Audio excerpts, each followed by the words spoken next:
Match. ఇక పాకిస్తాన్ విషయానికి వస్తే పాకిస్తాన్కి ప్రాబ్లం ఏంటంటే internal problem. So the dictatorship ఇండియాలో ఏంటి, ఇది ప్రజలు ఎన్నుకున్న రాజ్యం, ప్రజల చేత ఎన్నుకున్న రాజ్యం. ఒక రాజు కానీ, ఒక మంత్రి కానీ, ఒక ముఖ్యమంత్రి కానీ, ఒక ప్రైమ్ మినిస్టర్ కానీ ప్రజల చేత ఎన్నుకున్నప్పుడు ఆయన ప్రజలతో సహేతంగా ఉంటూ ప్రజల వరకు పనిచేస్తాడు. అట్లా కాకుండా పాకిస్తాన్లో ఏంటంటే is the individual decision, either military decision or a political decision. Political decision is from Prime Minister. Military decision is from the generals. So దీంతో ప్రజలు ఏకీభావం చూపట్లేదు. సో వాళ్ళని డైవర్ట్ చేయడానికి ఈ ప్రాబ్లమ్స్ అంతా వచ్చినాయి. రైట్. అట్లాగే ఇప్పుడు మీరు ఈ పాకిస్తాన్, మనం యుఎస్ గురించి, ఈ యుద్ధాన్ని ఆపడం గురించి అనే చర్చ వస్తే కనుక ఎందుకు మేము చెప్తే ఆపారు కారణం ఏంటి సార్? యాక్చువల్గా దీనికి చాలా వాళ్ళు చెప్తేనే ఆపామా? వాళ్ళు ఇద్దరికీ చెప్పారు. ఇద్దరికి చెప్పారు అంటే చైనా ఈ క్రెడిట్ నాదే అని చెప్పుకునే పరిస్థితి, యుఎస్ కూడా అట్లాగే. చైనా చెప్పినా కూడా మనం చైనా అని పూర్తిగా నమ్మే పరిస్థితిలో లేవు. ఎందుకంటే ఎంతో కొంత పాకిస్తాన్కే సహాయం చేసే మెరుగు ఉంటుంది వాళ్ళ దగ్గర, చైనా వాళ్ళకి మనకంటే. కాకపోతే ఏంటంటే యునైటెడ్ నేషన్స్ ఒక బాధ్యత ఉంది అన్ని రాజ్యాలకి, అదొక పెద్ద దిక్కులాగా. దాని గురించి మనం తర్వాత మాట్లాడదాం.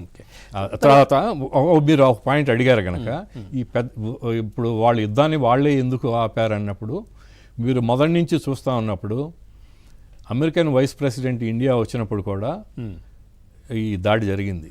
జరిగినప్పుడు కూడా ఆయన కామెంట్ ఇచ్చాడు, కానీ సపోర్ట్ ఉంది. కానీ మనకి అమెరికన్ ప్రెసిడెంట్ నుంచి క్లారిటీ లేదు ముందులో. కాకపోతే మనకి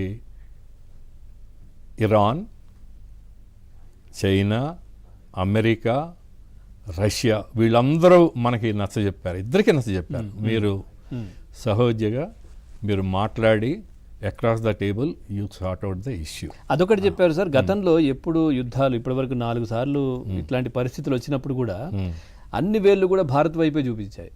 మీ వల్లే, మీరు ఆపండి, మీ వల్లే తప్పు జరిగింది అనే విధంగా అన్ని అగ్రరాజ్యంతో సహా అందరు కూడా అట్లాగే చెప్పారు.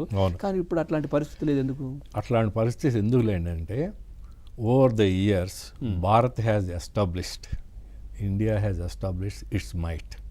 Might is in political power, might is in financial stability, might is in technology, might is its armed forces modernization. దీంతో ఏమైందంటే పలు దేశాలకి India has become a big market to sell their goods. India is the largest market. So Indian economy has grown multifold, అంటే రెట్టింపులు పెరిగిపోయింది విపరీతంగా పాపులేషన్తో పాటు. Population మనం ఇప్పుడున్న పాపులేషన్, ఒకప్పుడు చైనా పాపులేషన్ అధికంగా ఉండేది, ఇప్పుడు నెంబర్ 1 స్థానాన్ని ఇండియా తీసుకుంది. అయినా కూడా పాపులేషన్ ఇంక్రీజ్తో పాటు మనం అనేక రంగాల్లో మనం స్థిరపడ్డాం. మనకేంటంటే పొలిటికల్ స్థిరత్వం ఉంది, అస్తిత్వం లేదు. దానితో ఇదివరకు చిన్న చూపు చూసే ఇండియా అంటే, India is a poor country, what India can do, India has got no power, either military power or financial power, but we have lot of resources. ఆ రిసోర్సెస్ని మనం అన్నీ కన్వర్ట్ చేసి మనం